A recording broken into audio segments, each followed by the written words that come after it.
भारतीय खुफिया agency raw के पूर्व चीफ ने वाजपेयी सरकार और फारूक अब्दुल्ला पर बड़े आरोप लगाए हैं।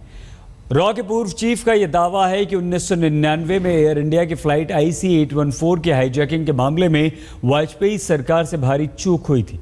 जिस वक्त विमान भारत में था उस वक्त सब सिर्फ एक दूसरे पर आरोप लगा रहे थे। विमान को और विमान में फंसे लोगों को छुड़ाने की कोई रणनीति नहीं बन रही थी। साथ ही दुलत ने यह भी कहा कि एनडीए सरकार ने कंदहार हाईजैकिंग को सही तरह से नहीं संभाला। दुलत ने कहा कि वाजपेयी सरकार नहीं चाहती थी कि महबूबा मुफ्ती को जम्मू कश्मीर का मुख्यमंत्री बने और इसीलिए उन्होंने सोनिया गांधी को इसके खिलाफ सलाह दी थी। दुलत ने फारूक अब्दुल्ला पर भी संगीन आरोप लगाए। दुलत का कहना है कि आतंकवादी सलाहुद्दीन के बेटे को मेडिकल में सीट दिलाने के मामले में उस वक्त के मुख्यमंत्री फारूक अब्दुल्ला ने मदद की थी। अपनी किताब कश्मीर के लॉन्च से पहले इंडिया टुडे से खास बातचीत में दुलत ने ये सारी बातें कही हैं। गुजरात में साल 2002 के दंगों के मामले में पूर्व रॉ चीफ ने क्या कहा है, सुनिए। तो दुलत ने ये बात कही है, गुजरात का जिक्र किया है, साथ ही साथ कंदहार हाईजैक को लेकर कई सारी बातें कही हैं और ये कहा है कि जब विमान खड़ा हुआ था तो उसे रोकने की, आतंकवादियों से छुड़ाने की कोई कोशिश नहीं की गई।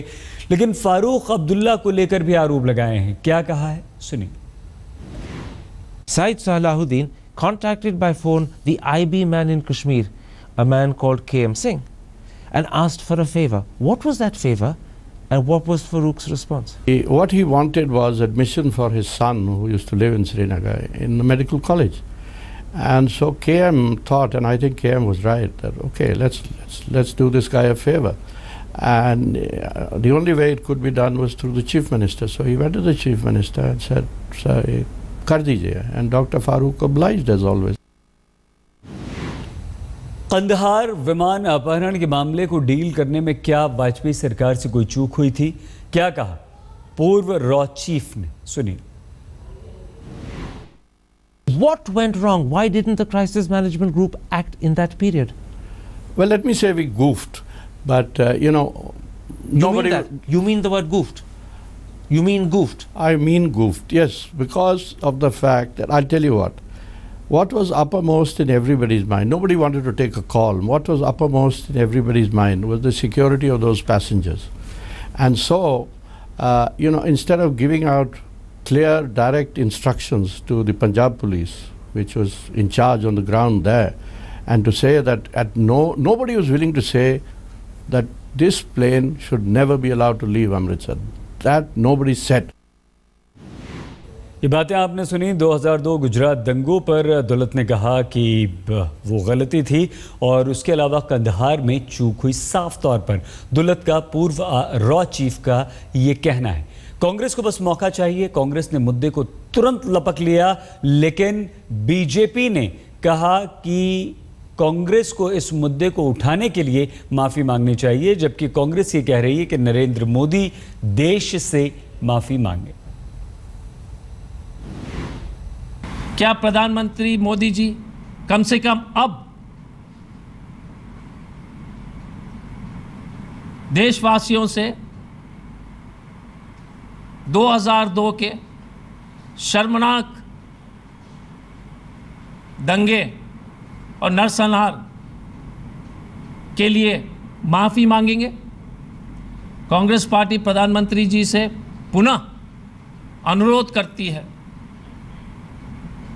कि कृपया ये सब बातें की खुलासा के बाद कम से कम प्रधानमंत्री जी अपने चुप्पी तोड़ें और देश से माफ़ी मांगे। 10 साल कांग्रेस सरकार ने, सोनिया जी की सरकार ने पक्षीय जितना इन्वेस्टिगेशन करना था हर तरह का इन्वेस्टिगेशन कर लिया। कोई ऐसी दर्जे की इन्वेस्टिगेशन नहीं थी नीचे से लेकर सुप्रीम कोर्ट तक जो नहीं हुई। और हर इन्वेस्टिगेशन, नानावती इन्वेस्टिगेशन हो, जिस तरह का इन्वेस्टिगेशन हो, हर इन्वेस्टिगेशन ने ये साबित कर दिया है कि इसमें गुजरात सरकार की और ख़ासतौर हमारे जो मुख्यमंत्री हैं उनका कोई हाथ नहीं था।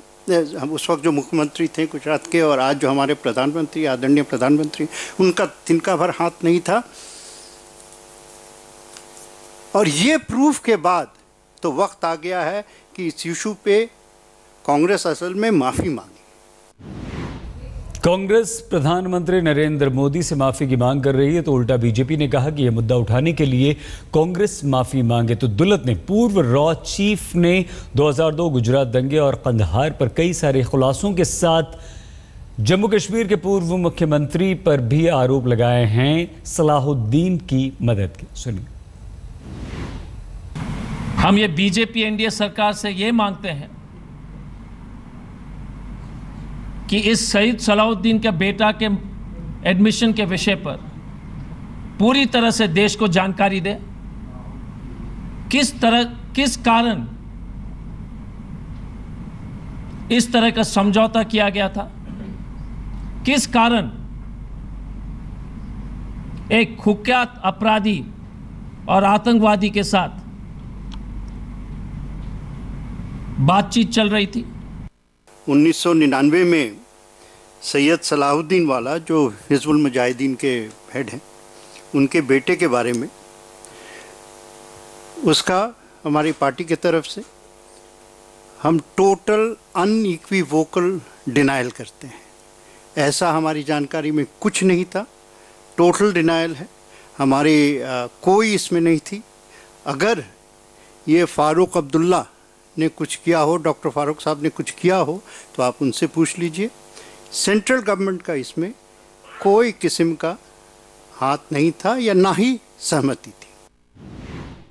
कंधार हादसे पर भी दुलत ने खुलासा किया है। सीएमजी पर भी सवाल यहां पर खड़े किए हैं और ये कहा है कि अमृतसर में जिस वक्त विमान खड़ा हुआ था उसे रोकने की कोशिश नहीं की गई। असमंजस की स्थिति थी, फैसला कोई नहीं ले पाया, जिसकी वजह से विमान वहां से उड़ गया। इस परिस्थिति में किस कारण से IC 814 को अमृतसर से बीजेपी के सरकार ने जाने दिया? कौन कौन लोग उसके लिए जिम्मेदार हैं?